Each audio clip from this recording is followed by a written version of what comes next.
The bitter January wind sliced through my thin jacket as I hunched my shoulders against the cold, hurrying home after my night shift at St. Mary's Hospital. 3 years as an ER nurse had taught me to treasure these quiet moments between chaos. My apartment waited 5 blocks away, a shoebox with peeling paint and a temperamental heater, but it was mine, paid for with double shifts and instant ramen dinners. The streets of North End Boston were deserted at 2 a.m., my footsteps echoing against brick buildings that loomed like sentinels in the darkness.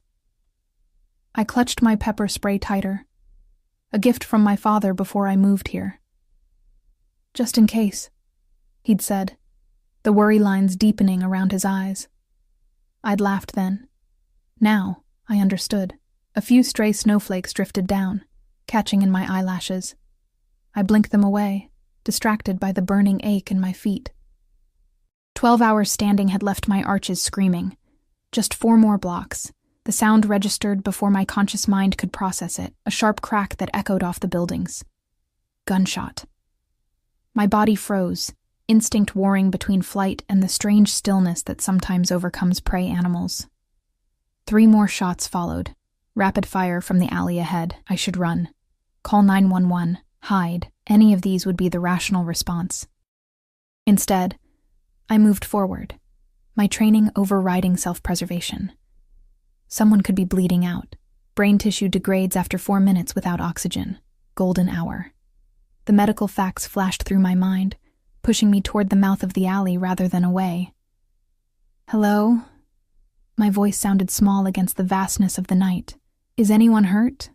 The alley reeked of garbage and something metallic. Blood. My phone's flashlight illuminated a scene from a nightmare. 2 bodies sprawled face down on the wet pavement, dark liquid pooling beneath them, and a third man, leaning heavily against the brick wall, one hand pressed to his side. His head snapped up at my approach, eyes glittering in the darkness like those of a cornered animal. "Stay back." His voice was soft, but carried an unmistakable command. Not the panicked tone of a victim, but something else entirely. I should have listened. Something about him radiated danger. The way he held himself despite the wound, the expensive cut of his coat now torn and blood-soaked, the calculation behind his gaze as he assessed me. But I'd seen too many people die because help came too late. "I'm a nurse," I said, approaching slowly, hands visible. "Let me help you." A sleek black car screeched to a halt at the mouth of the alley, its headlights catching us in their glare. The wounded man straightened, grimacing. His face emerged from shadow, striking rather than conventionally handsome, with sharp cheekbones and dark eyes that seemed to absorb light rather than reflect it. His jawline was covered in stubble, and a thin scar bisected his left eyebrow. Young, probably early 30s, but with eyes that had seen too much. "Boss!" A large man erupted from the passenger seat, gun already drawn. His gaze landed on me, and the barrel swung in my direction. "Who the fuck is she?" The wounded man, the boss, made a subtle gesture with 2 fingers. "Lower your weapon, Vince. She's a nurse." The gun didn't waver. She saw everything. My heart hammered against my ribs like a trapped bird. This was it. I was going to die in a filthy alley, because I couldn't mind my own business. I said, "Lower it." The wounded man's voice dropped to a whisper that somehow felt more threatening than a shout. "Now!" The gun lowered reluctantly. I exhaled, not realizing I'd been holding my breath. "Sir, you need a hospital." I tried to keep my voice steady, professional. "That wound... No hospitals." He pushed himself off the wall, wavering slightly before regaining his composure. "But I could use your expertise, privately." It wasn't a request. The large man, Vince, moved behind me, not touching me, but close enough that I could feel his presence, blocking any retreat. "I have a first aid kit at my apartment," I heard myself say, the words tumbling out before I could consider their implications. "It's not far." A ghost of a smile touched the wounded man's lips. Perfect. The next 20 minutes passed in a surreal blur. I found myself sandwiched between 2 silent men in the back of a car that cost more than I'd make in 10 years. The leather seats smelled new and expensive, a jarring contrast to the copper scent of blood that filled the confined space. The wounded man kept pressure on his side, his breathing controlled, giving no indication of pain except for the tightness around his eyes. I should be terrified. Instead, my mind cataloged his symptoms with clinical detachment. Pale skin, controlled breathing to minimize pain, steady pressure on the wound. No visible shock yet, but blood loss would eventually take its toll. "Turn left here," I directed the driver as we approached my street. The brick building with the fire escape. As the car pulled to the curb, I finally found my voice again. "Who are you people?" The wounded man turned those dark eyes on me. "Someone who now owes you a debt, Miss..." "Emma," I supplied automatically. "Emma Sullivan. Emma." He rolled my name in his mouth like he was tasting it.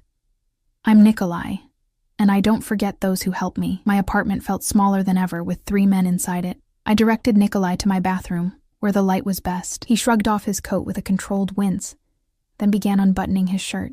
The fabric, once white, was now crimson along his left side. "Your men," I said, washing my hands thoroughly, falling back on procedure to keep panic at bay. "The ones in the alley, not your concern." Nikolai sat on the edge of my bathtub, his torso now bare. Despite the situation, I couldn't help noticing the lean muscle beneath tanned skin, marred by a patchwork of old scars. The newest addition was an angry furrow along his ribs where a bullet had grazed him. "You're lucky," I said, examining the wound. "It's not deep. No organ damage." "I'm always lucky." Something in his tone made me look up, finding his eyes fixed intently on my face, until tonight. Then I became fortunate. My cheeks warmed under his scrutiny. I focused on cleaning the wound, hyper-aware of how my fingers brushed against his skin. Vince loomed in the doorway, watchful, while the driver kept guard in my living room. "This will hurt," I warned, preparing to disinfect the wound. Nikolai didn't flinch as the antiseptic made contact. "I've had worse. I can tell." My eyes traced the map of violence written across his body. Knife wounds, burn marks, another bullet scar on his shoulder. "Are you always this observant, Emma Sullivan?" "Professional hazard," I replied, beginning to stitch the wound. My fingers worked automatically, muscle memory from countless procedures. Though I usually work on patients who tell me how they got injured. His lips quirked upward. "Would you believe I fell while renovating my kitchen?" "No." "Smart girl." His eyes never left my face as I worked. "Most people would have run when they heard gunshots. Most people haven't taken an oath to help others." The final stitch went in, neat and precise. I covered the wound with gauze and surgical tape. "Admirable," he murmured. "Dangerous, but admirable." My small first aid kit, assembled from hospital supplies I'd slowly collected, was now spread across my bathroom counter. As I cleaned up, Nikolai stood, testing his mobility with careful movements. "You should rest," I advised. "No strenuous activity for at least a week. The wound needs to be kept clean and I know the drill." He buttoned a fresh shirt that Vince had brought from the car. "This isn't my first bullet wound." That statement should have terrified me. Instead, I felt a strange curiosity. "Who are you, really?" Nikolai considered me for a long moment, as if debating how much to reveal. "Someone with resources and enemies. Someone who can be a powerful friend.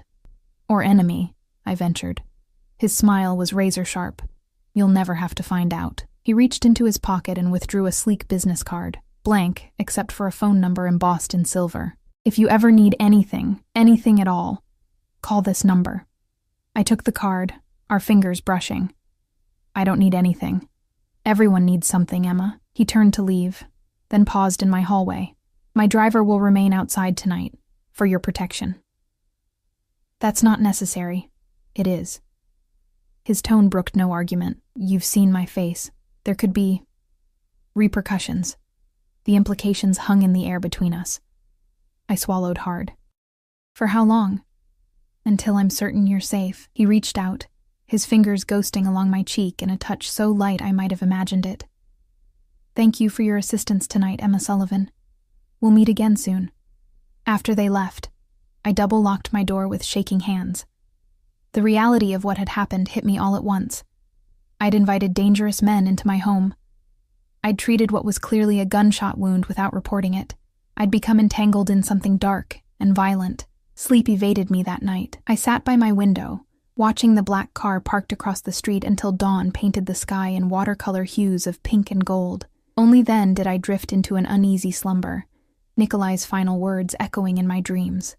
"We'll meet again soon." I woke to my phone's insistent buzz. Groggily, I checked the time. 2 p.m. I'd slept through my morning alarm, missing my shift at the hospital for the first time in 3 years. Panic shot through me as I scrolled through missed calls from the charge nurse. I was calling back when a knock at my door froze my finger above the screen. Through the peephole, I saw an unfamiliar man in a crisp black suit, holding a small package. "Ms. Sullivan?" he called through the door. Delivery from Mr. Volkov, Nikolai Volkov. The name settled in my mind like a key finding its lock. I opened the door cautiously, chain still in place. "What is it?" "A gift." He extended the package, a sleek black box tied with silver ribbon. "And an invitation for dinner tonight. A car will collect you at 8. I didn't agree to dinner. The man's expression remained neutral. "Mr. Volkov said you might say that.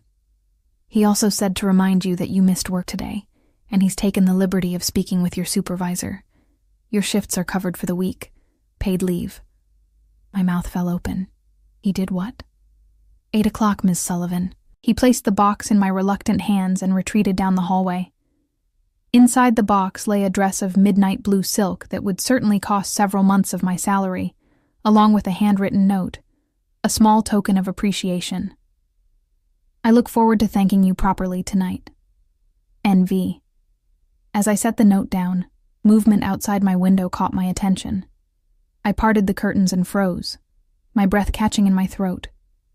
The street below, normally busy with commuters at this hour, was lined with black cars. Not one or two, but dozens stretching in both directions as far as I could see. Men in dark suits stood beside each vehicle, their posture alert, watching my building. A show of force, a message, a claim. In that moment, I realized that by saving Nikolai Volkov's life, I may have surrendered my own. The dress fit as if it had been tailored specifically for my body, the silk cool and weightless against my skin. I stared at my reflection in the bathroom mirror, barely recognizing myself. The woman who gazed back had my features but seemed like a stranger. Vulnerable, yet somehow transformed. The midnight blue fabric shimmered with each breath, the neckline modest but elegant, the hem falling just below my knees. I hadn't planned to wear it. Had spent hours pacing my apartment, alternating between righteous anger at Nikolai's presumption and gut-churning fear about what refusing him might mean. The fleet of black cars remained outside, a silent reminder of his reach. Twice I'd picked up my phone to call the police, and twice I'd set it down again. What would I say? That I'd treated a gunshot wound without reporting it? That a man I'd saved had sent me a dress? In the end, curiosity won out over caution. I wanted answers. At precisely 8 o'clock, another knock came at my door. A different man this time, older, with silver at his temples and eyes that had seen too much. "Ms. Sullivan," he said with a slight bow of his head. "I'm Anton. Mr. Volkov sent me personally to escort you." The hallway of my building was lined with men in dark suits, spaced evenly like sentinels. They stood at attention as I passed, eyes respectfully averted but postures alert, a show of protection or control. Outside, one car stood apart from the others, a Rolls-Royce Phantom with darkened windows that gleamed under the streetlights. Anton opened the rear door, and I slid into buttery leather seats, my heart thundering against my ribs. "Where are we going?" I asked, as Anton took his place in the driver's seat. "Mr. Volkov's private residence in Beacon Hill," he replied, meeting my eyes in the rearview mirror. "It's not far." The car glided through Boston's evening traffic, eventually turning onto narrower streets lined with historic brownstones. We stopped before an imposing townhouse with a discreet security presence. Men positioned strategically around the perimeter, their sharp gazes sweeping the street continuously. Anton led me to a door of dark mahogany, which opened before he could knock. A woman in her 50s with steel-gray hair pulled into a severe bun inclined her head. "Ms. Sullivan, welcome to Mr. Volkov's home. I'm Mrs. Petrov, the housekeeper." Her accent was Eastern European, her manner efficient but not unfriendly. "Please follow me." The interior took my breath away.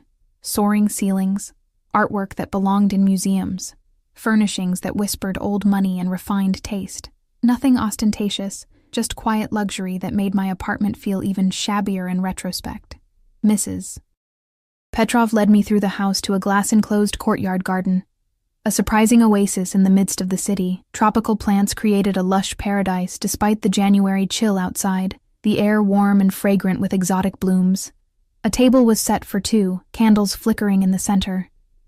And there he stood, Nikolai Volkov, looking nothing like the wounded man I'd stitched up just 24 hours ago. In a tailored black suit that accentuated his broad shoulders and lean waist, he emanated power and control. His dark hair was neatly combed, his jaw freshly shaven. Only the intensity of his gaze remained unchanged, those obsidian eyes locking onto mine the moment I entered. Emma, he spoke my name like a claim, crossing to me in long strides. He took my hand, his thumb brushing over my knuckles as he raised it to his lips. You look beautiful. Heat crawled up my neck. The dress was unnecessary, but appreciated, I hope. His eyes traveled over me, missing nothing. It suits you. The cars outside my apartment were also unnecessary, I said, reclaiming my hand. All 100 of them. A slight smile touched his lips. 97, actually. An abundance of caution. For whose protection? Mine or yours? His expression sobered. Both. He gestured to the table. Please, sit. We have much to discuss. Wine was poured. A vintage I couldn't begin to identify, but that probably cost more than my monthly rent. A server appeared with the first course, his movements practiced and silent. Throughout, Nikolai's eyes rarely left my face. I imagine you have questions, he said finally, after I'd picked at my appetizer. Dozens. I set down my fork. Starting with why you've gone to all this trouble for a stranger who happened to be in the wrong place at the wrong time. The right place, he corrected. And I'm not in the habit of leaving debts unpaid. Is that what this is? Settling a debt? His head tilted slightly, studying me. You saved my life, Emma. There are men who would have killed you for witnessing what you did. Instead, I chose to protect you. By putting me under surveillance? By interfering with my job? By ensuring your safety while certain matters are resolved? He leaned forward, his presence suddenly filling the space between us. The men who attacked me last night have associates. They would think nothing of using you to get to me. A chill ran through me despite the greenhouse warmth. Who are they? Who are you? Nikolai took a measured sip of his wine. I'm a businessman with diverse interests. Import, export, real estate, construction. And the guns? The men watching my apartment? The fact that you speak to my supervisor and suddenly I have paid leave? I shook my head. Don't insult my intelligence, something like approval flashed in his eyes. Most would accept the convenient lie. I'm not most people. No, he agreed softly. You're not. He set down his glass. My family has operated in Boston for 3 generations. We protect our interests and our territory. Sometimes that requires enforcement. You're with the Russian mob, I said flatly, the pieces clicking into place. Nikolai didn't flinch at the accusation. I prefer organization, more accurate. The reality of my situation hit me with stunning clarity. I'd saved the life of a Mafia boss. I'd stitched him up in my bathroom. I'd seen his face, knew his name, could identify him. Are you going to kill me? The question slipped out, bare and honest. Shock registered on his face, quickly replaced by something darker. Is that what you think of me? I don't know you, I whispered. He reached across the table, his hand capturing mine before I could withdraw. His grip was gentle but inescapable, his skin warm against my own. You know enough, he said. You know I keep my word. You know I repay my debts, and now you know that I have no intention of harming you. His thumb traced circles on my palm, sending unwanted shivers up my arm. Quite the opposite. I pulled my hand away. What does that mean? The server appeared with our main course, temporarily halting the conversation. When we were alone again, Nikolai continued as if there had been no interruption. It means you're under my protection now. It means no harm will come to you. Not from my enemies. Not from anyone. For how long? I demanded. For as long as necessary. I can't live with cars parked outside my apartment and men following me everywhere. Nikolai considered this, cutting into his steak with precise movements. Would you prefer alternative arrangements? I'd prefer my normal life back. That's no longer possible, Emma. His tone was gentle but final. You stepped into my world the moment you entered that alley. The only question now is how we proceed. Anger flared in my chest, hot and sudden. You don't get to decide that for me. No? His eyebrow arched. Tell me, what would happen if I withdrew my men tonight? If I left you unprotected? He leaned forward again, his voice dropping to a dangerous whisper. The people who want me dead wouldn't hesitate to use you. They would take you, hurt you, all to get to me. The clinical part of my brain understood the logic. The rest of me rebelled against the trap I'd unwittingly walked into. So I'm just supposed to accept being a prisoner? Having my life controlled by a man I barely know? Not a prisoner, Nikolai corrected. A valuable asset to be protected.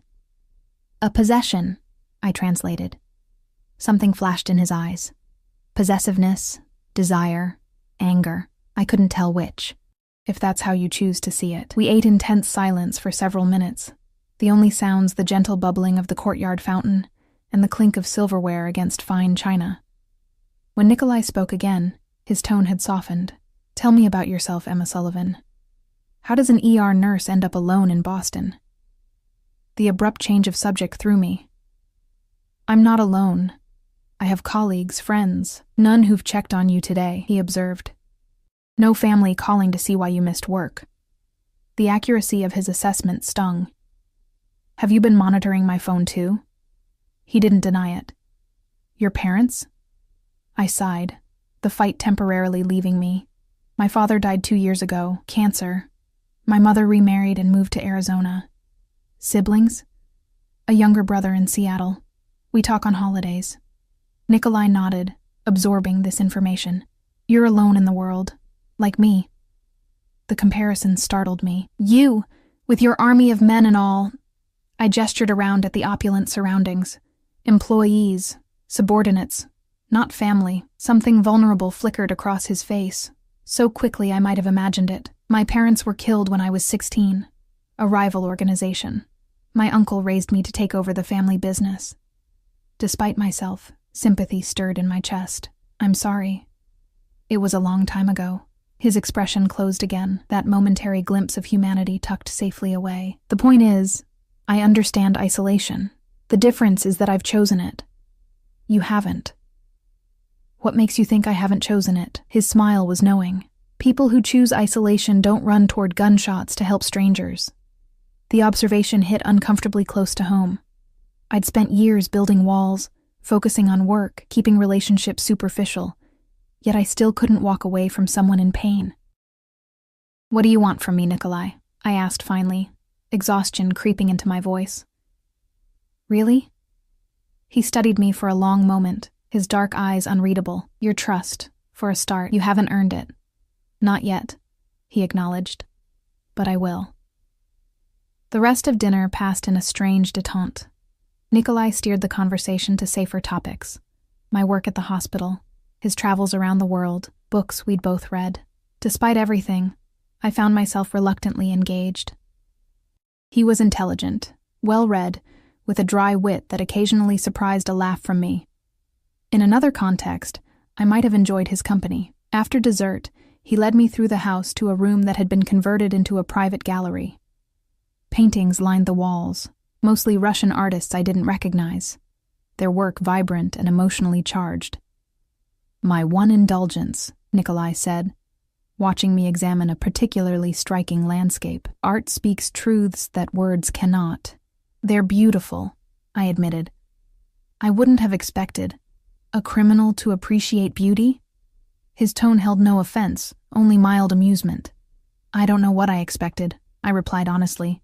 He moved closer, his presence a tangible force beside me. And now?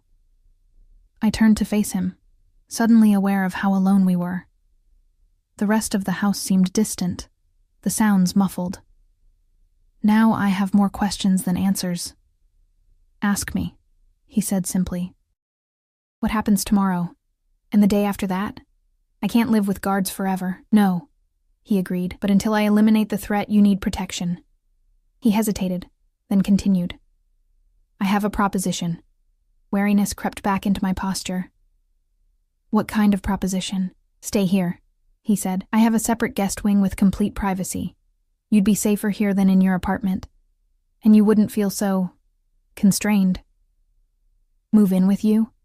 I stared at him, incredulous. A man I just met? A criminal? A man who owes you his life, he corrected, who has the resources to protect you properly. And what would you expect in return? My voice hardened. What's the price for this protection? Anger flashed across his features, genuine and fierce. I'm not asking for payment, Emma. I'm trying to keep you alive. Why do you care? I challenged. Why not just have one of your men watch my apartment from a distance? Why all this? I gestured around us, at the dinner, the dress, the attention he'd shown me. Nikolai stepped closer, closing the distance between us until I could smell his cologne, something expensive and subtle, with notes of cedar and spice. His hand came up to touch my face, thumb brushing my cheekbone with surprising gentleness. Because you're extraordinary, he said quietly. You walked into an alley where most would fear to tread. You faced armed men without flinching. You treated my wound without question. And you've sat across from me tonight, unintimidated, demanding truth. His eyes held mine, intense and unwavering. Do you know how rare that is in my world? To find someone authentic, someone uncorrupted. My heart hammered against my ribs, my body hyper-aware of his proximity. I'm just a nurse who made a stupid decision. You're much more than that. His voice dropped lower, intimate, and I intend to discover exactly how much more. The air between us thickened with unspoken tension. I should step back, should reject his offer outright, should demand to be taken home. Instead, I found myself asking, how long? 2 weeks, he said. By then, I will have dealt with the threat. And if I say no, his hand dropped from my face, leaving a ghost of warmth behind. Then Anton will take you home, and the cars will remain outside your building. Your choice? Choice. A word that implied freedom I wasn't sure I still possessed. I need time to think, I said finally. Nikolai nodded, a small victory conceded. Of course. But not too much time, Emma. The threat remains very real. As if to punctuate his warning, his phone vibrated in his pocket. He checked it, his expression hardening as he read the message. Is something wrong? I asked. Nothing for you to concern yourself with.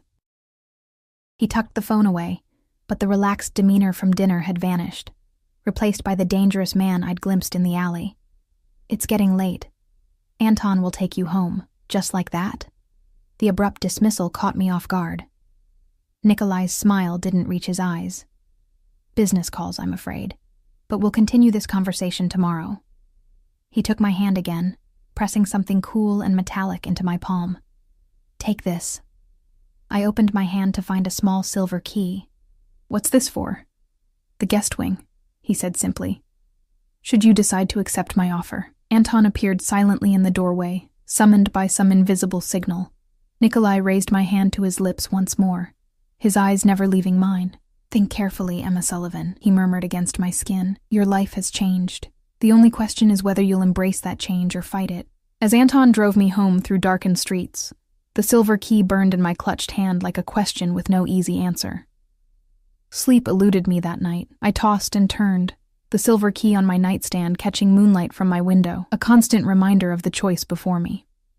Around 3 a.m., I gave up and moved to my living room, pulling back the corner of my curtain to peer outside.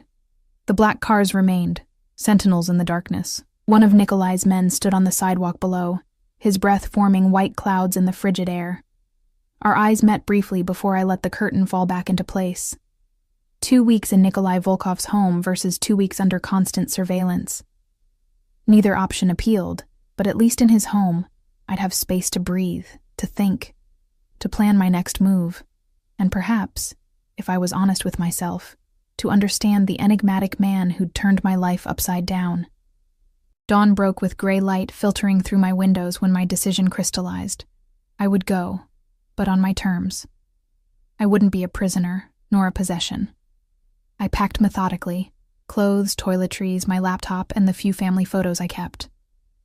Last, I tucked my hospital ID and nursing license into my bag.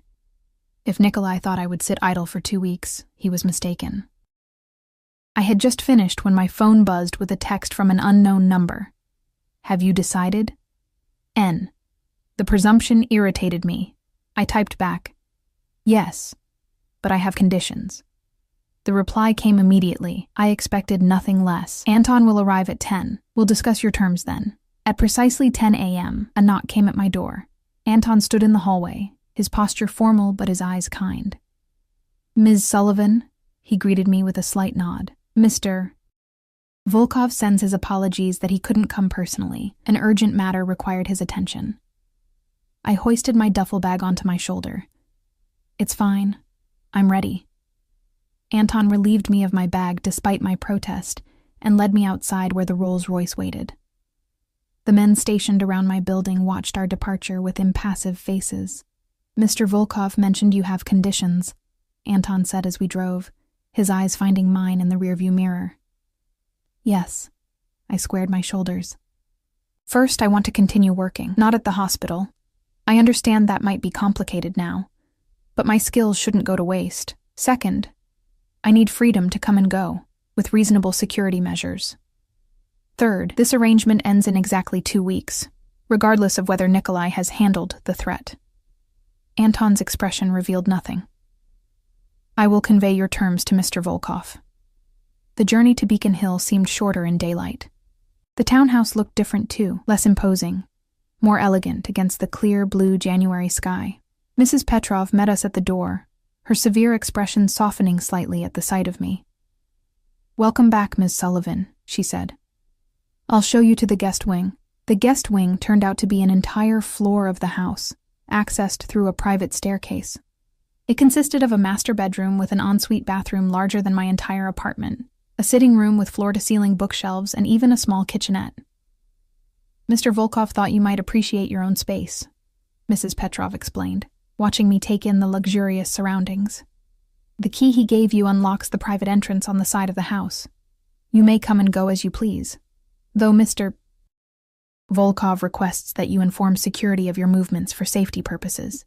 I ran my fingers along the spines of books that filled the shelves: classics, modern fiction, medical texts, and histories. Did he do all this overnight? Mrs. Petrov's lips twitched in what might have been a smile. Mr. Volkov can be determined when he wants something. The implication hung in the air between us. I turned away, busying myself with unpacking to hide the flush creeping up my neck. "Mr. Volkov will join you for dinner at 7, she continued. "Until then, please make yourself comfortable. The house is at your disposal, though I would advise avoiding the East Wing. That's where business is conducted." After she left, I explored my new temporary home, marveling at the attention to detail. The bathroom was stocked with expensive toiletries and scents I favored. The refrigerator in the kitchenette held my preferred brand of yogurt and fresh fruit. Even the closet contained a selection of new clothes in my size, tags still attached, ranging from casual to formal. It was thoughtful and terrifying. How much did Nikolai know about me? How long had he been watching before our paths crossed in that alley? I spent the afternoon reading in the window seat of the sitting room, trying to ignore the growing tension in my shoulders as 7 o'clock approached. At 6:45, I changed into my own clothes, jeans and a simple blue sweater, deliberately avoiding the new garments Nikolai had provided. A soft knock came at my door precisely at 7. I opened it to find Nikolai standing there, looking more casual than I'd seen him before in dark jeans and a charcoal sweater that emphasized the breadth of his shoulders. His eyes took in my appearance, lingering on my decision to wear my own clothes, a smile tugging at the corner of his mouth. "I see you've settled in," he said by way of greeting. "The space is lovely," I acknowledged, though excessive. I prefer to exceed expectations rather than merely meet them. He offered his arm. "Shall we? Dinner is ready in the courtyard." I hesitated before placing my hand lightly on his forearm. The wool of his sweater felt soft beneath my fingers, and I could sense the hard muscle underneath. "Anton mentioned my conditions to you?" He did. Nikolai led me down the staircase toward the glass-enclosed courtyard that had impressed me the night before. And I agree to all three, with some caveats. What caveats? I asked warily. We entered the courtyard, where the table had been set for two again, though less formally than the previous night. The space felt different in daylight, the tropical plants casting dappled shadows, a small fountain providing gentle background music. Nikolai pulled out my chair, waiting until I was seated before taking his own place. Regarding work, I have a proposition. My organization maintains a private medical clinic for our people and their families. They could use someone with your expertise. My eyebrows shot up in surprise. You want me to work for the mob? I want you to help people who need medical care but can't always access traditional hospitals, he corrected. Many are immigrants without proper documentation. Others have reasons to avoid questions.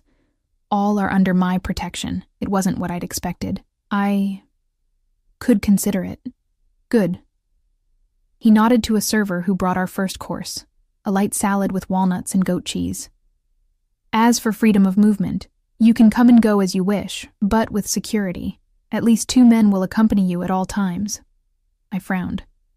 That's hardly inconspicuous. They can be discreet, Nikolai countered, and it's non-negotiable. The men who tried to kill me would not hesitate to use you as leverage. Who are they? I asked, pushing my salad around my plate. These enemies of yours? Nikolai's expression darkened. A rival organization from Providence. They've been trying to move into Boston for months. 2 nights ago, they made their boldest move yet. The ambush in the alley. He nodded. They had inside information, knew exactly where I would be. His jaw tightened. The traitor has been dealt with, but the threat remains. I set down my fork. Dealt with? You don't want those details, Emma. His voice was gentle but firm, a reminder of exactly who I was dining with. We ate in silence for a few minutes, the weight of unspoken realities between us. Finally, I voiced the question that had been plaguing me. Why me, Nikolai? Why all this attention? You could have had your men watch my apartment without all. I gestured around us. This. He set down his glass, studying me with those intense dark eyes. Do you believe in fate, Emma? The question caught me off guard. I believe in cause and effect. As do I. He leaned forward slightly, but sometimes effects seem disproportionate to their causes. You entered that alley. You saved my life. Those are the causes. But the effect... He paused, his gaze never leaving mine. The effect is that I haven't been able to think of anything but you since that moment. Heat rushed to my face. You don't know me. I know enough, he countered. I know you're compassionate enough to risk your life for a stranger. I know you're brave enough to stand your ground even when afraid. I know you're intelligent enough to understand exactly what situation you're in, yet principled enough to set conditions rather than simply comply. His voice dropped lower. I know your hands are steady under pressure and gentle when they need to be. I know your eyes change color depending on the light, sometimes gray, sometimes blue. My breath caught in my throat. The intensity of his attention was overwhelming, intoxicating in a way I wasn't prepared for. That's observation, not knowledge. Perhaps. His lips quirked in a half-smile. But I'd like the opportunity to gain the knowledge. The server returned to clear our plates and bring the main course, seared scallops with risotto. I used the interruption to gather my composure, unsettled by how Nikolai's words had affected me. And the third condition? I asked when we were alone again. 2 weeks? No extensions. Nikolai's expression grew serious. 2 weeks should be sufficient to neutralize the immediate threat, but your safety afterward cannot be guaranteed if you cut all ties with my organization. I'm not looking to join your organization, I said firmly. I'm not asking you to. He took a sip of his wine. But some level of ongoing protection would be prudent. We reached an impasse then, neither willing to concede further ground. Nikolai redirected the conversation to lighter topics, books from the shelf he thought I might enjoy, places in Boston he recommended visiting, with security, of course. Despite myself, I found the tension gradually easing from my shoulders. After dinner, he showed me more of the house, a music room with a grand piano, a library that made me catch my breath, a home theater with sumptuous leather seating. It was a beautiful prison, however gilded. Do you play? I asked, nodding toward the piano as we passed through the music room again. Poorly, Nikolai admitted with a rare self-deprecating smile. My mother insisted on lessons, but I lacked the patience. He ran his fingers lightly over the keys. Do you? A little. My father taught me. I sat at the bench, fingers finding the opening notes of a Chopin nocturne, muscle memory from childhood lessons taking over. I played hesitantly at first, then with more confidence as the familiar melody filled the room. When I finished, I looked up to find Nikolai watching me with an unguarded expression, something like wonder in his eyes. You continue to surprise me, Emma Sullivan, he said softly. Good, I replied. I'd hate to be predictable. His laugh was unexpected, rich and genuine. I don't think that's possible. He walked me back to the guest wing, pausing at the threshold. The clinic I mentioned. Would you like to see it tomorrow? It might help you decide. I considered my options. Spending the day alone in this beautiful cage versus doing something useful, seeing more of Nikolai's world. Yes, I would. Excellent. He reached out, his fingers brushing a strand of hair from my face with exquisite gentleness. Sleep well, Emma. I stepped back, breaking the contact. Good night, Nikolai. Inside my rooms, I leaned against the closed door, heart racing inexplicably. The man was dangerous in ways that had nothing to do with his occupation, and everything to do with how he looked at me. Like I was precious, fascinating, worth pursuing. No one had ever looked at me that way before. The next morning, I woke to find a note slipped under my door. Car will be ready at 9 a.m. Dress comfortably. And I chose my own clothes again. Dark jeans, a sweater, and boots, a small assertion of independence. When I descended the main staircase, Nikolai was waiting in the foyer, speaking quietly with two men I hadn't seen before. All three looked up at my approach. Emma, Nikolai greeted me, something warming in his expression. Sleep well? Better than expected, I admitted. The bed in the guest wing had been ridiculously comfortable. Good. He introduced the two men, Mikhail and Sergei, explaining they would be my security detail when I wasn't with him personally. Both nodded respectfully, their eyes professionally assessing without being invasive. The clinic was located in South Boston, housed in what looked like an ordinary medical office building. Inside, however, was a fully equipped facility with examination rooms, a small surgical suite, and a pharmacy. A middle-aged woman with shrewd eyes and a no-nonsense demeanor was introduced as Dr. Ivanova.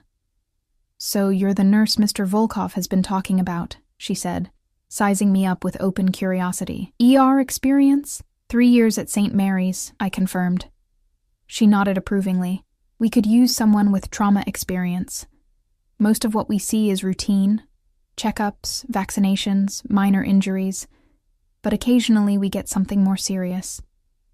Ivanova showed me around the clinic, explaining their patient population, primarily Russian immigrants, family members of Nikolai's associates, and others who needed medical care without questions or documentation. The facility was surprisingly well equipped and scrupulously clean. We operate 3 days a week, she explained, sometimes more if there's an emergency. What happens during emergencies now? I asked. Dr. Ivanova's expression turned grim. We do what we can. Call in favors from doctors who owe Mr. Volkov. It's not ideal. I examined the surgical suite, noting the modern equipment and well-stocked supply cabinets. This is impressive. Mr. Volkov doesn't do things halfway. She replied with a knowing look. I was surprised to find myself considering the opportunity seriously. The work would be meaningful, the facility well-equipped. It wasn't what I had trained for, working for a criminal enterprise, but the patients themselves would be innocent people in need. After the tour, Nikolai was waiting in what served as an administrative office. What do you think? It's not what I expected, I admitted. It's actually impressive. Satisfaction flickered across his features. Does that mean you'll consider working here? I'm still thinking about it, I said cautiously. He nodded, accepting this without pressure. Hungry? There's a restaurant nearby that serves excellent borscht. The restaurant turned out to be a small, unassuming Russian place, tucked between a laundromat and a convenience store. The owner greeted Nikolai with obvious deference, leading us to a private corner booth. Mikhail and Sergei took up positions near the door, maintaining a respectful distance while keeping watch. "Do you trust my recommendation?" Nikolai asked after we were seated. "For food? I suppose." He ordered for both of us in rapid Russian, the owner nodding enthusiastically before hurrying away. When we were alone, Nikolai leaned back, studying me with undisguised interest. "What did you really think of the clinic?" I considered my answer carefully. "It's doing good work for people who need it. But I'm uncomfortable with where the funding comes from." Rather than being offended, he seemed to appreciate my honesty. "The world isn't black and white, Emma. My organization provides security, employment, and protection for hundreds of families. Yes, some of our activities fall outside the law, but not all laws are just. That's a convenient rationalization," I pointed out, "but not an untrue one." He leaned forward. "The clinic helps people who would otherwise suffer. Does it matter where the money comes from if the outcome is positive? Intent matters," I insisted. "Means matter, not just ends." His smile was appreciative rather than mocking. A moral philosopher as well as a healer. "You continue to fascinate me, Emma Sullivan." The food arrived, hearty borscht with sour cream, followed by beef stroganoff that melted in my mouth. We ate in companionable silence for a while, before Nikolai spoke again. "I have business to attend to this afternoon," he said. "Would you like to return to the house, or is there somewhere else you'd prefer to go?" The unexpected freedom of choice caught me off guard. I'd like to visit the Boston Public Library, actually. I've been meaning to go for months. If my request surprised him, he didn't show it. "Of course. Mikhail and Sergei will accompany you. Take as long as you like." The library visit was surreal. Browsing ancient manuscripts and rare books while two intimidating men in dark suits maintained a discreet perimeter around me, yet I found myself relaxing into the strange new normal of my life. Even exchanging a few words with Sergei about a Russian novel I'd noticed on the shelves in Nikolai's house. When we returned to the townhouse late that afternoon, Mrs. Petrov informed me that Nikolai would be occupied with business until late, and had asked to reschedule our dinner for the following night. A strange mix of disappointment and relief washed over me. Relief at having space to process the day's experiences, disappointment at not seeing him again. I spent the evening exploring the books in my sitting room, finally falling asleep in the window seat, with a volume of Russian poetry in my lap. I woke disoriented, sometime after midnight, to find a soft blanket draped over me that hadn't been there before. On the table beside me sat a glass of water and another of Nikolai's handwritten notes. "Sweet dreams, Emma. I look forward to continuing our conversations tomorrow. N." The realization that he had been in the room while I slept should have disturbed me more than it did. Instead, I found myself tracing his handwriting with my fingertips, wondering about the man behind the careful script. A man capable of violence and tenderness in equal measure, a contradiction I was increasingly drawn to despite my better judgment. Days blended into one another as I settled into an unexpected rhythm in Nikolai's world. I began working at the clinic 3 mornings a week, finding purpose in helping patients who had nowhere else to turn. Dr. Ivanova proved to be a demanding but fair mentor, her brusque manner hiding genuine care for those she treated. Most patients spoke limited English, but gratitude transcends language barriers. I saw it in their eyes, in tentative smiles, in the gentle press of weathered hands against mine. Nikolai kept his distance during my work hours, though I felt his invisible presence everywhere. In the respect shown to me by his men, in the state-of-the-art equipment at the clinic, in the way doors opened before I reached them. We dined together most evenings, conversations flowing more easily as initial wariness gave way to cautious familiarity. I learned that Nikolai spoke 5 languages fluently, preferred Dostoevsky to Tolstoy, and could discuss Renaissance art with surprising knowledge. He'd traveled extensively, but considered Boston home, had never married, and harbored a secret sweet tooth that Mrs. Petrov indulged with homemade pastries. Small details that humanized him, making it increasingly difficult to maintain emotional distance. 1 week into my stay, I returned from the clinic to find Nikolai waiting in the foyer, tension evident in the set of his shoulders. "What's wrong?" I asked, handing my coat to Mrs. Petrov. "Nothing that need concern you." His smile didn't reach his eyes. "I have to go out of town overnight. Business in New York. Mikhail and Sergei will remain here, and the house security will be doubled. Concern flickered through me, surprising in its intensity. Is it dangerous, this business? Something softened in his expression. Are you worried for me, Emma? I'd prefer not to have wasted my medical skills saving someone who gets himself killed a week later. I deflected, not ready to examine the true nature of my concern. His laugh was genuine, breaking through the tension. I'll bear that in mind. I've left something for you in the library. Second shelf from the fireplace. It might interest you. After he departed, curiosity drew me to the library. On the specified shelf, I found a first edition collection of Florence Nightingale's notes on nursing, its leather binding worn but lovingly preserved. Inside was another of Nikolai's notes. For the healer who saved a stranger in the darkness, your compassion is a light few possess. N. I traced the inscription, a warm ache spreading beneath my ribs. How had this man, this dangerous, complicated man, come to understand me so well in so short a time? That night, I dreamed of Nikolai, not the polished, controlled man who hosted me at dinner, but the wounded figure from the alley, vulnerable, human, his blood warm on my fingers as I worked to save him. In the dream, he pulled me closer instead of warning me away, his lips brushing my ear as he whispered words I couldn't understand, but somehow knew were important. I woke tangled in silk sheets, heart racing, the phantom sensation of his touch lingering on my skin. Outside, dawn had barely broken, the sky a watercolor wash of pink and gold. Sleep eluded me after that, my thoughts too tangled with conflicting emotions, wariness warring with growing attraction, practical concerns about my future colliding with the intoxicating present. Later that morning, I was reading in the courtyard when Mrs. Petrov approached, her normally impassive face tight with concern. "Ms. Sullivan," she said, her voice lower than usual. "You have a visitor." "A visitor?" I set my book aside. "Who?" "A Detective Collins from Boston PD." Her eyes conveyed a warning. "He's asking about the night Mr. Volkov was injured." My pulse quickened. "Does Nikolai know?" "Mr. Volkov is still in New York. I've informed Anton, who's on his way." She hesitated. "The detective was insistent about speaking with you specifically." I took a deep breath, steadying my nerves. Show him in. Detective Collins was a weathered man in his 50s with shrewd eyes and a deliberate manner. He declined Mrs. Petrov's offer of refreshments, his gaze sweeping the courtyard before settling on me with calculated intensity.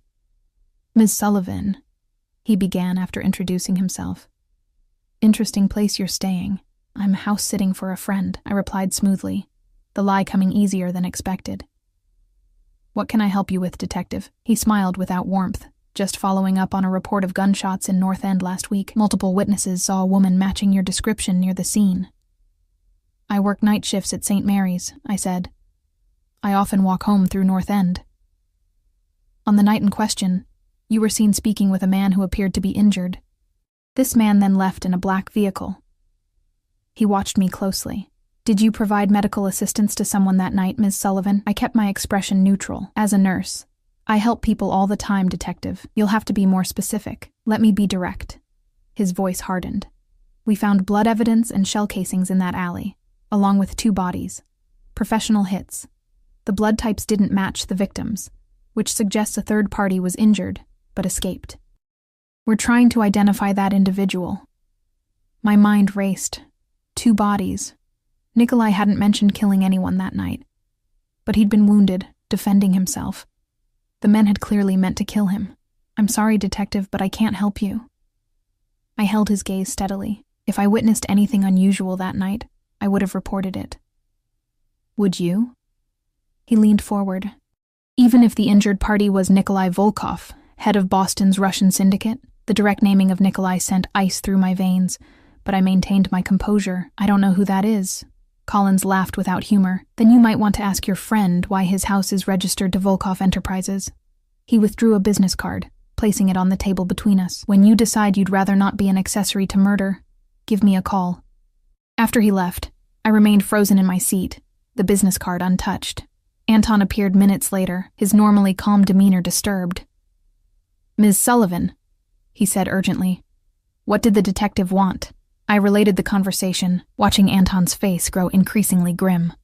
I need to contact Mr. Volkov immediately, he said when I finished. Please remain in the house until he returns. Anton? I called as he turned to leave. Were there really 2 bodies in that alley? He paused, his expression unreadable. Mr. Volkov was ambushed by 4 men. 2 escaped. And he didn't think to mention this when he told me what happened? He protects you from certain realities, Anton said carefully. Not all knowledge is beneficial, Ms. Sullivan. After he left, I paced my room, thoughts churning. I'd known intellectually what Nikolai was, what his organization did, but the detective's visit had shattered the comfortable bubble I'd been living in, forcing me to confront the stark reality. I was harbored by a man responsible for deaths, however justified he might consider them. Nikolai returned earlier than expected, arriving that evening in a flurry of activity. I heard raised voices downstairs, orders being issued in rapid Russian. When he finally came to my door, his face was a controlled mask, only his eyes betraying the tension he carried. Emma, he said, his voice gentle despite everything else. Are you all right?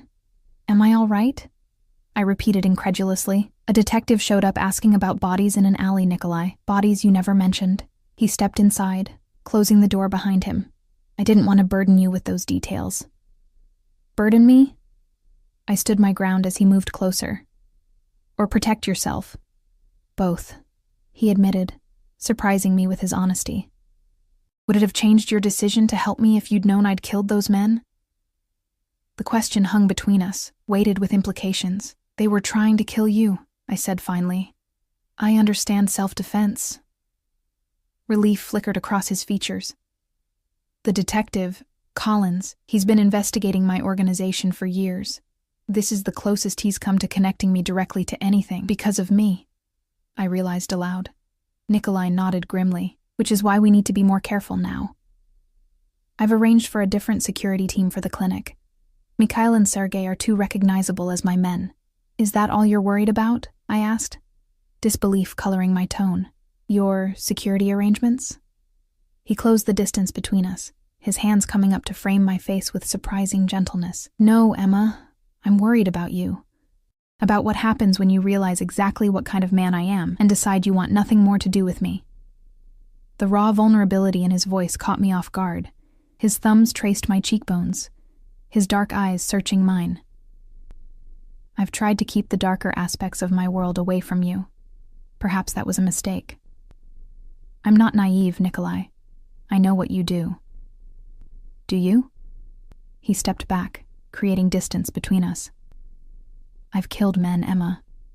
Not just those in the alley. I've ordered others killed. I control gambling, protection rackets, smuggling operations across the Northeast. The clinic you admire? Funded by activities you would find reprehensible. His brutal honesty left me speechless. This was the reality I'd been avoiding since the moment I stepped into that alley. The truth behind the elegant man who quoted Dostoevsky over dinner. Why are you telling me this now? I finally asked. Because Collins won't stop, Nikolai said quietly. He'll dig until he finds enough to arrest you as an accessory. The only way to protect you may be to send you away. Far from Boston. Far from me. Send me away? The prospect shouldn't have filled me with the dread it did. What happened to 2 weeks? That was before Collins connected you to me. His expression darkened. The detective is the least of our concerns. If my enemies learn of your importance to me... Importance? I seized on the word. What exactly am I to you, Nikolai? A debt to be repaid? A novelty? What? Something dangerous flashed in his eyes. In 2 strides he was before me again, one hand sliding into my hair, the other at the small of my back, pulling me against him. You want to know what you are to me, Emma Sullivan. His voice dropped to a whisper. You're the first pure thing I've touched in years. The first person who's looked at me, really looked, and still didn't run. You're the woman I think about when I should be focusing on business, the one whose safety occupies my thoughts when I should be planning strategy. My heart thundered in my chest, his proximity overwhelming my senses. I should push him away. should be repulsed by his confessions of violence and criminality. Instead, I found myself drawn closer to the flame, moth-like, knowing the danger but unable to resist. "That doesn't answer my question," I whispered. "Doesn't it?" His eyes held mine, intense and unwavering. "You've become essential to me, Emma, in ways I never anticipated and still don't fully understand." Before I could respond, his lips found mine, tentative at first, then with growing hunger when I didn't pull away. Heat bloomed in my chest, spreading outward as I surrendered to the kiss, my hands clutching the front of his shirt. He tasted of coffee, and something uniquely him, intoxicating and dangerous. When we finally broke apart, both breathing heavily, reality came crashing back. I stepped away, putting distance between us, my fingertips touching my lips in disbelief at my own actions. "This can't happen," I said, my voice unsteady. "It already is happening." Nikolai remained where he stood, giving me space despite the desire evident in his eyes. "But you're right. The timing is problematic. An understatement of massive proportions. Nikolai, a detective is investigating you for murder, and I'm potentially an accessory. Your enemies are still out there. This is insanity. Life rarely waits for convenient timing, Emma." A smile touched his lips, sad but genuine, especially for men in my position. The reality of his world, our world now, hung heavy between us. A criminal empire, enemies, violence, death. And yet, I couldn't deny the connection that had formed, inappropriate and dangerous as it might be. "What happens now?" I asked quietly. "Now," Nikolai said, regaining his composure. "We have dinner, and I tell you exactly what we're going to do about Detective Collins and the Providence problem. No more sheltering you from the truth. You deserve better than that." Over dinner in the courtyard, Nikolai laid out the situation with clinical precision. The Providence organization had been making strategic moves into Boston for months, targeting his operations one by one. The ambush in the alley had been their boldest move yet, an assassination attempt orchestrated with inside help from a trusted lieutenant who had since been removed. "Collins isn't actually after you," Nikolai explained. "You're a means to an end, getting to me. He's been building a case for years, but without concrete evidence, he can't move against me directly. And now I'm that concrete evidence," I said grimly. "Potentially," Nikolai agreed, "but only if you cooperate with him. You want me to obstruct justice, lie to the police?" Nikolai's expression remained neutral.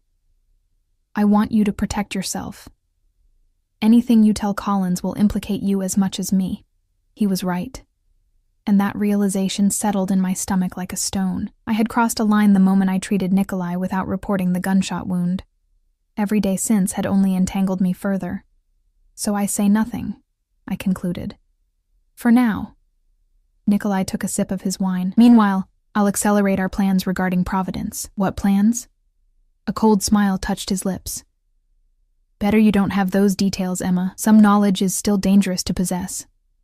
After dinner, Nikolai walked me back to my rooms, pausing at the threshold.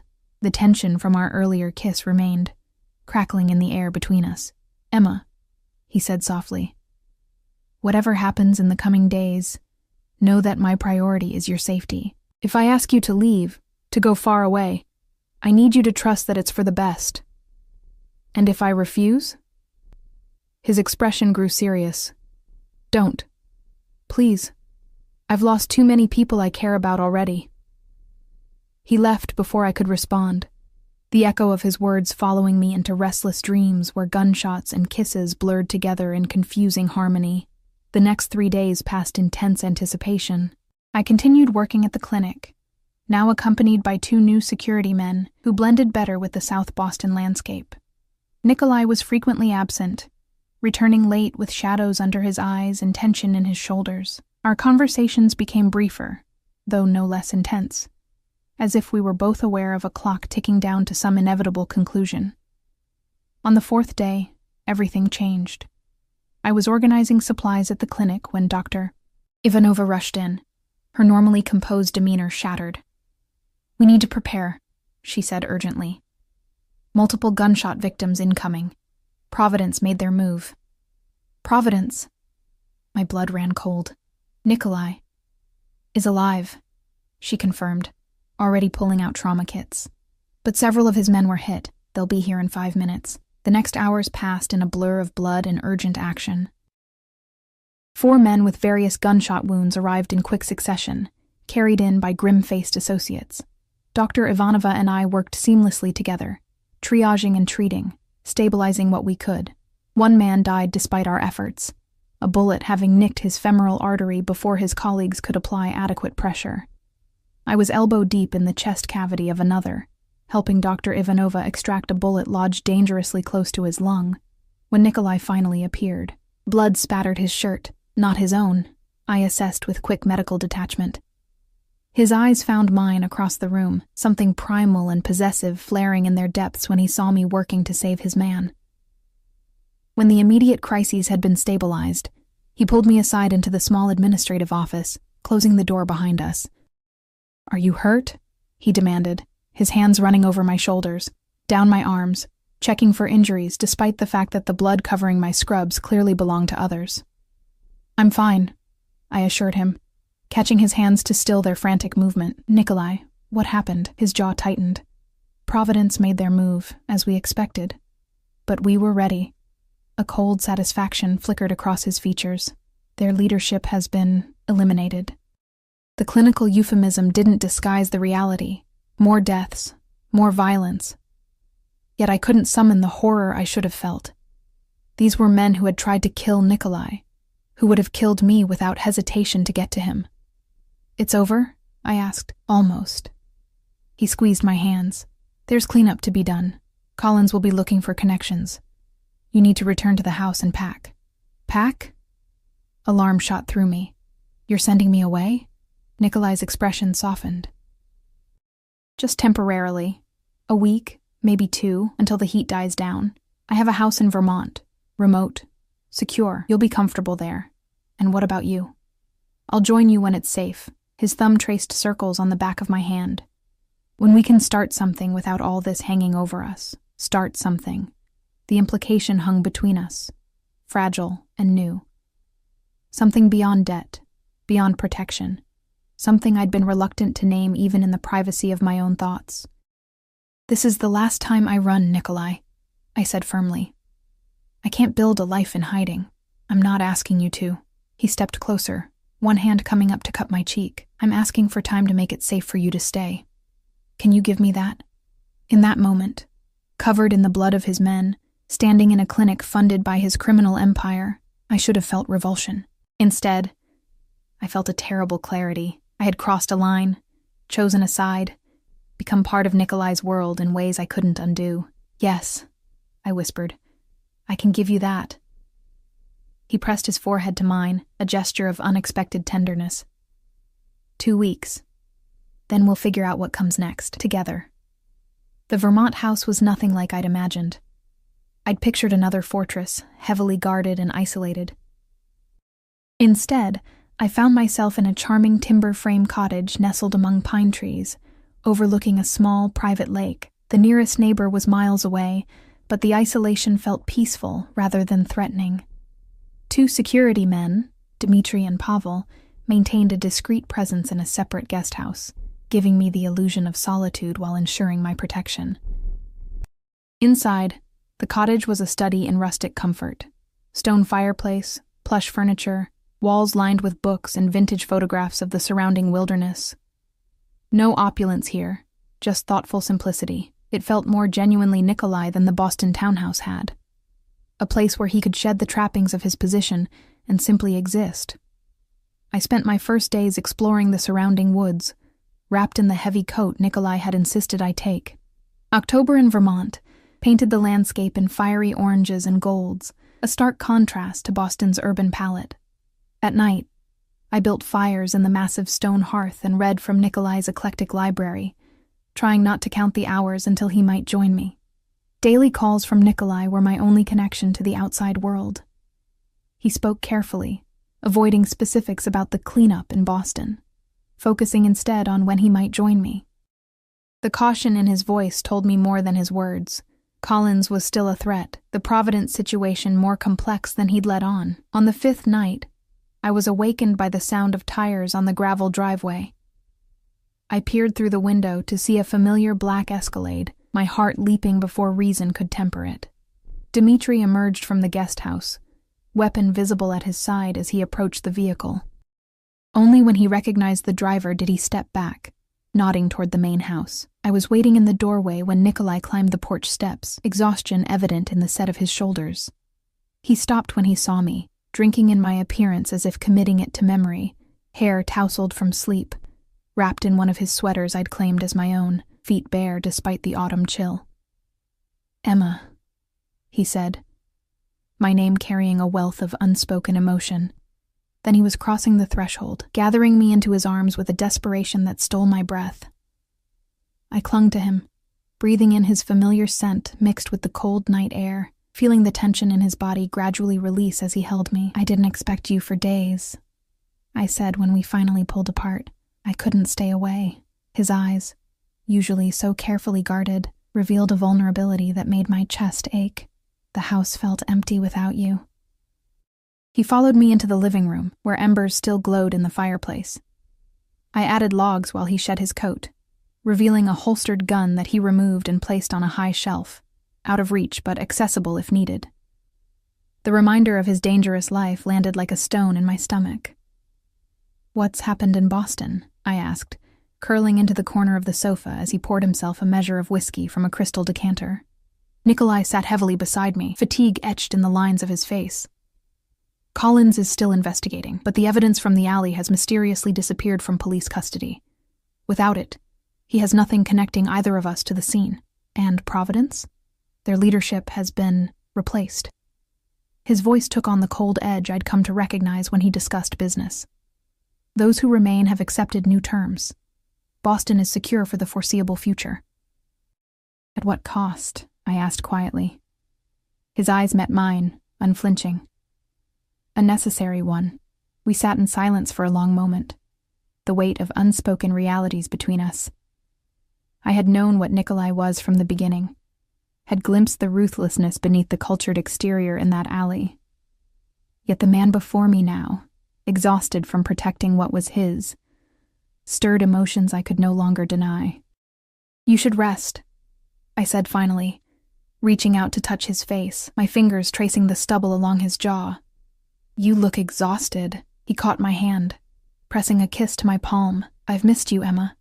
More than I thought possible." "I've missed you too," I admitted, the truth easier to voice here, away from Boston and the complications of our normal lives. His eyes darkened, thumb tracing circles on my wrist. "We should talk about what happens next. About us, tomorrow," I said, standing and drawing him up with me. "Tonight, you need sleep." I led him to the master bedroom, where a king-sized bed dominated the space. Without speaking, I helped him undress, my nurse's efficiency giving way to something more intimate as I unbuttoned his shirt, revealing the lean musculature beneath and the scar along his side, my handiwork, the mark that had bound our fates together. He caught my hand as I traced the healed wound. "Stay," he whispered, a request rather than a demand. I should have hesitated, should have maintained the last fragile boundary between us. Instead, I nodded, slipping under the covers beside him. He gathered me against his chest, his heartbeat steady beneath my ear, one hand stroking my hair in gentle rhythms until his breathing deepened into sleep. I lay awake longer, listening to the unfamiliar sounds of the wilderness outside and the familiar cadence of Nikolai's breathing, thinking about how completely my life had changed in less than 2 weeks. I had gone from an isolated existence of work and empty apartment to being embraced by a world of danger and luxury, violence and protection. More significantly, I had gone from emotional solitude to being claimed, desired, valued by a man whose very nature should have repelled me. Yet here I lay, curled against him, unable to imagine returning to my former life. I woke to sunlight filtering through pine branches outside the window, and Nikolai watching me, his expression unguarded in the early morning light. We had shifted in sleep, my back to his chest, his arm draped protectively over my waist. "You're staring," I murmured, voice rough with sleep. "I'm appreciating," he corrected, pressing a kiss to my shoulder. "I half expected you to be a dream." I turned to face him, our noses almost touching on the shared pillow. Not a dream, though sometimes this feels like one, or a nightmare, depending on the day. His expression sobered. Which is it today? Instead of answering, I closed the distance between us, pressing my lips to his. The kiss deepened immediately, weeks of tension and restraint dissolving like morning mist. His hands tangled in my hair, body shifting to cover mine, the weight of him both thrilling and grounding. "Emma?" He breathed against my lips, a question in her name. "Yes," I answered, arching into him. "Yes, Nikolai." What followed was both revelation and recognition, as if our bodies had known each other before our minds acknowledged the connection. His touch was reverent yet possessive, claiming me with a thoroughness that left no doubt about his feelings. I matched his intensity, marking his skin with my nails, claiming him in return. After, as sunlight climbed higher in the sky, we lay tangled together, my head on his chest while his fingers traced lazy patterns on my bare back. "I've never brought anyone here before," he said quietly. "This place has always been just mine, my escape." I raised my head to look at him. "Why bring me then?" "Because you've become essential, Emma." His dark eyes held mine, intense and unwavering. "Because the thought of you not being in my life is unacceptable." "I'm not sure that's a healthy perspective," I said, though my heart raced at his words. A smile touched his lips. "Probably not. But it's the truth." His expression grew serious again. "Which brings us to what happens next." I sat up, pulling the sheet around me as I faced him. "You said 2 weeks. It's been less than 1. Plans change." Nikolai propped himself up on his elbows. "Collins is more persistent than anticipated. He's been questioning everyone connected to the clinic, looking for links to me." Alarm shot through me. "Dr. Ivanova is well protected," he assured me. "But the scrutiny makes your return to Boston complicated. At least for now. So, what are you suggesting? That I stay here indefinitely, become a hermit in Vermont while you run your empire in Boston?" I couldn't keep the edge from my voice. "That's not a life, Nikolai. That's exile." He sat up fully, taking my hands in his. "I'm suggesting alternatives. I have properties in other cities, New York, Miami, Chicago. Places where you could build a new life with less scrutiny. I would visit as often as business allows." "A kept woman," I said flatly. "Living on your money in your houses, waiting for you to find time for me between criminal enterprises." Anger flashed in his eyes. "That's not what I'm offering, and you know it." "Then what are you offering?" "Because I won't live in hiding, Nikolai. I won't give up my career, my independence, to be an accessory in your life." He released my hands, running his fingers through his hair in frustration. "What would you have me do, Emma? Abandon everything I've built? The organization doesn't just disappear if I walk away. Hundreds of people depend on me. Families, communities." "I'm not asking you to abandon anything," I said more gently. "I'm asking for honesty about what's possible between us. About whether there's a future where I'm more than a complication you need to protect."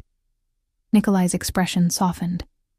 He reached out, tucking a strand of hair behind my ear with surprising tenderness. "You've never been just a complication, Emma. From the moment you walked into that alley, you've been—" He paused, searching for words. "A light I didn't know I was seeking." The raw emotion in his voice stole my breath. "Then help me find a way forward," I whispered. "One where we both get to live, not just exist." He was quiet for a long moment, thinking. "There may be a way," he said finally, "but it would require patience and trust." "I'm listening." "I've been considering a shift in our operations for some time," he explained. "Moving away from certain, less legitimate enterprises toward those that can operate in the open. Real estate development, import, export of legal goods. The clinic could become a proper community health center." Hope flickered in my chest. "A legitimate business empire." "It wouldn't happen overnight," he cautioned. "And some aspects of what we do will always operate in gray areas. But yes, a transition toward legitimacy, one that would eventually allow us both to live more conventionally." "How long?" I asked.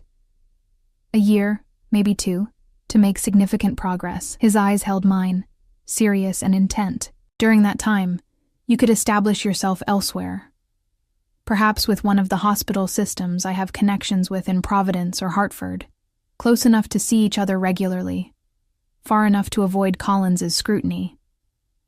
It wasn't perfect. It meant more separation, more waiting, but it also offered a path forward, a potential future where Nikolai and I could build something real together, without constant threats hanging over us. You'd really do that? I asked. Change your entire business model? For you? He smiled, a genuine warmth that transformed his features. I've been considering it anyway. The world is changing, Emma. Old methods aren't as viable as they once were.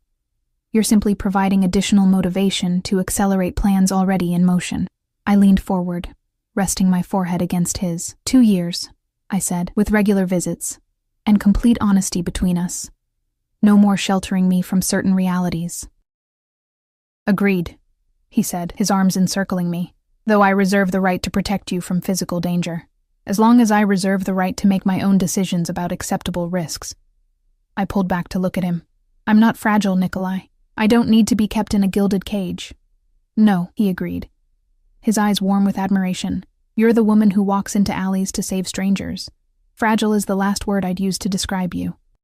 We sealed our agreement with a kiss that felt like a promise, of challenges ahead, but also of unwavering commitment to finding our way through them together. The next week passed in a bubble of temporary peace, walks around the lake, evenings by the fire, nights wrapped in each other's arms. We talked endlessly, planning our separate but connected futures. Imagining the day when separation would no longer be necessary, Nikolai made calls daily, setting pieces in motion for the transformation of his organization, while I researched hospitals in Hartford that might benefit from an experienced trauma nurse. Reality intruded eventually, as it always must. A call from Anton brought news that Collins had obtained a warrant to search the clinic. It was time for Nikolai to return to Boston.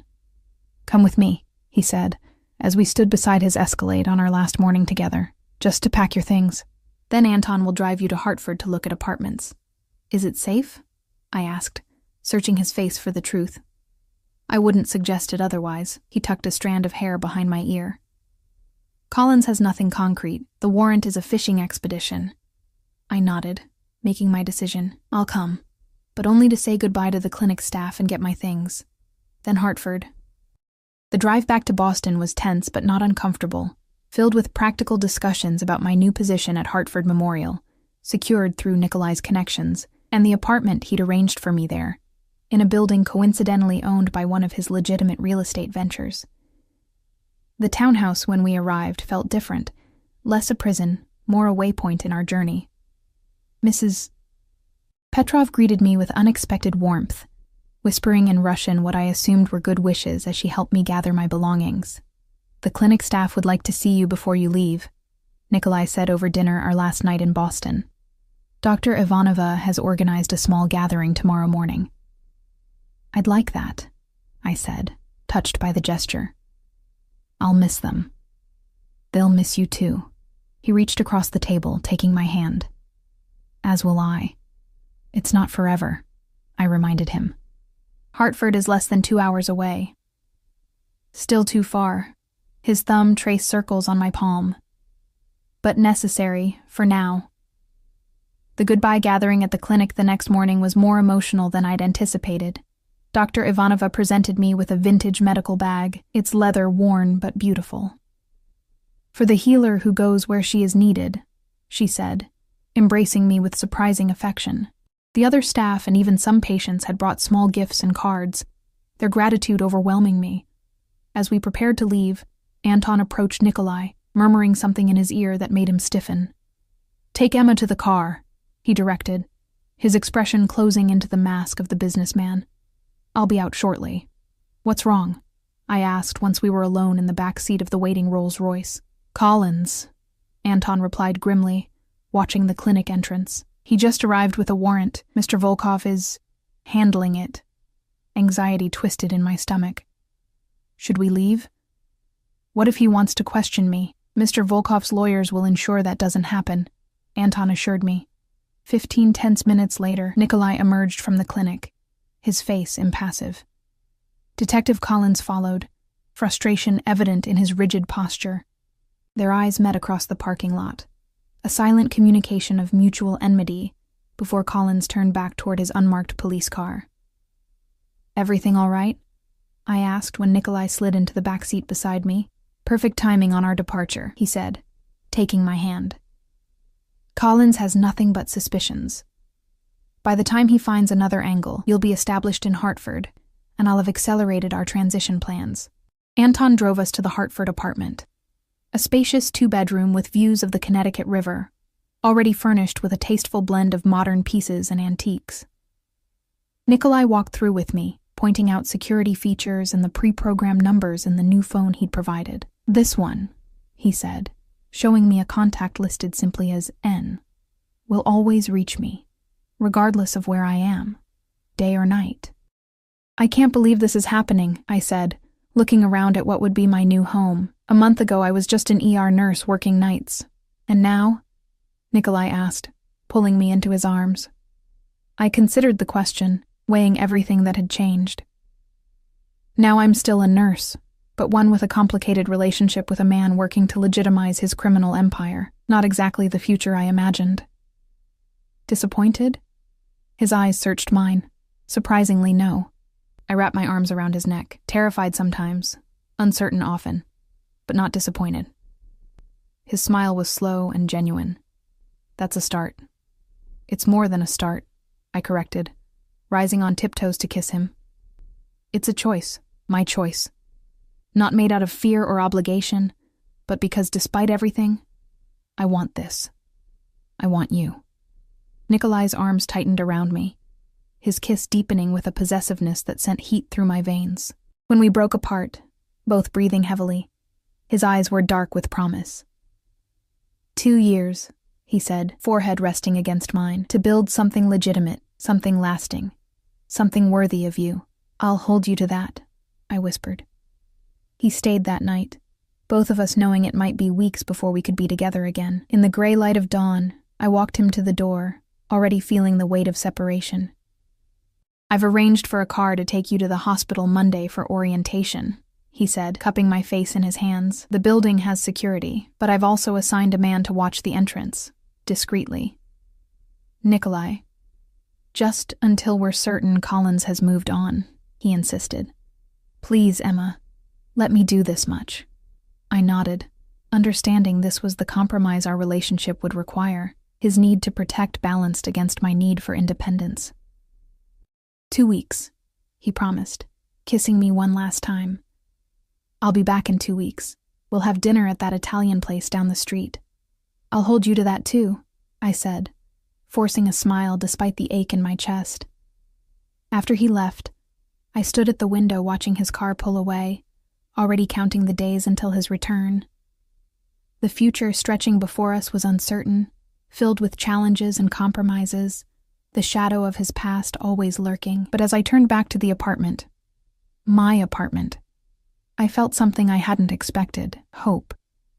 Not the naive hope of fairy tales and perfect endings, but the realistic hope of 2 people committed to finding a way forward together, despite the odds.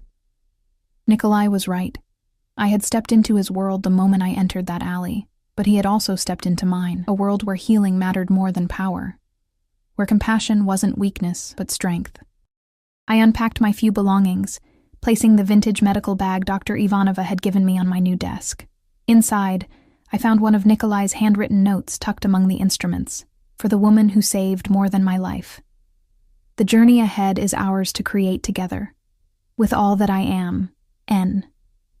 Outside my window, the Connecticut River flowed steadily toward the sea, a reminder that all things change, all things move forward. Even a nurse who saved a stranger from gunfire. Even a man whose power was built on fear, but whose heart was capable of love. I placed the note beside my bed and began to build my new life, one that would, in time, merge with Nikolai's into something neither of us could have imagined alone, something imperfect, but real, something ours,